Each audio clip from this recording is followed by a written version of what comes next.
Peter. I've been godsmacked again.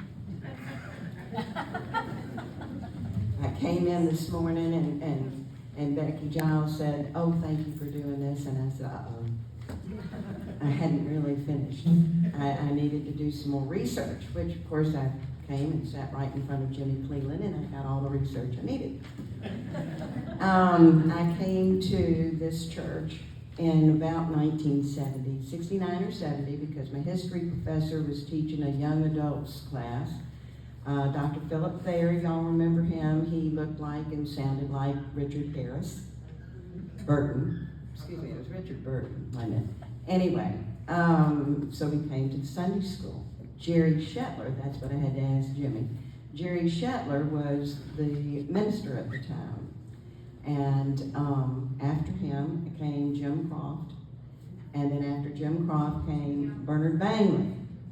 Well, I had graduated from college. I had spent the 1 year with Jess in Lexington, Virginia. And then we came here, and for years I didn't go to church because I didn't have to. And when I got our first child, I came to Bernard and I said, "Well, it's time to join the church." And he said, "We'll take you any way we can get you." And Margaret Cara, which is a good friend of all of ours, she was president of Women of the Church. And she latched on to me. And I had the children in preschool. And I'd bring them on Monday and drop them off, and then I'd go take the minutes for the women of the church. Did that, and Helen Gilmer was there. Two of us did that until, here we go again.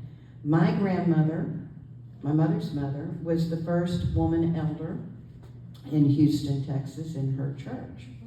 There were expectations for me.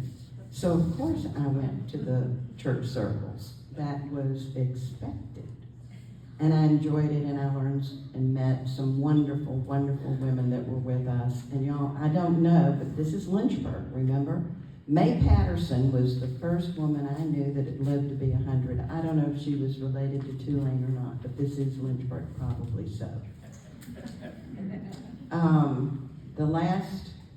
The last session meeting, right as I was heading out for session meeting, my parents called, and Jerry Shetler was spending the night with them. And they all wanted to wish me well for my last session meeting, that I had been the good daughter, I had done my thing. My point being that this is my church. This is the church that I have been coming to as long as I was kind of an adult. And it will always be my church. There have been wonderful people that have come and gone. There have been wonderful pastors that have come and gone, but this is my church. And I intend to be in this columbarium. So stewardship really is I still like the word stewardship because of that. We got to take care of our congregation. We have to have an obligation to our children. We have to bring them along. I forgot about that. I was Sunday school superintendent for 12 years. That was stewardship. But this is my church. This is your church.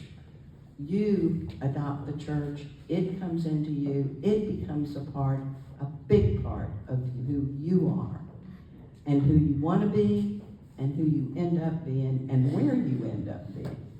So always consider that what you give is what you receive.